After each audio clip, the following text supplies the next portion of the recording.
Ayan guys, sinisipag ang aking honey my love, so sweet.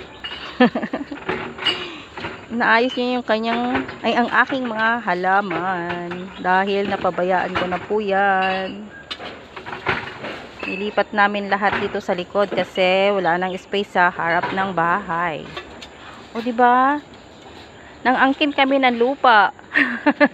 In-extend namin yung aming likuran. Nangangkin kami ng lupa ng may lupa. Ito po kasi ay bukid na. Napakalalim na po kasi yan sa baba.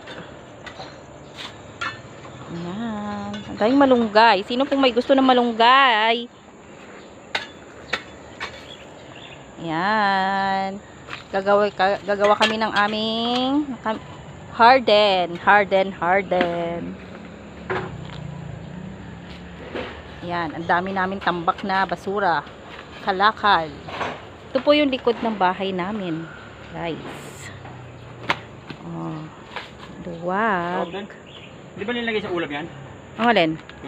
Lo, kailangan man yun, paano ilalagay sa ulam? Ano yun? Lagay natin sa sardinas, pwede yun? Hinitang sardinas. Di ba guys, sa likod kami, ang luwag. Naayos namin dahil pinatambakan po namin para lumuwag ang aming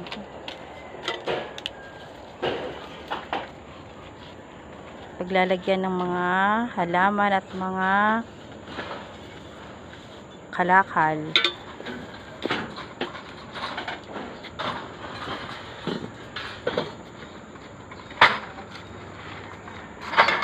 Ayan. Kahit linggo gustong pumasok ang aking mga mababait na estudyante bros.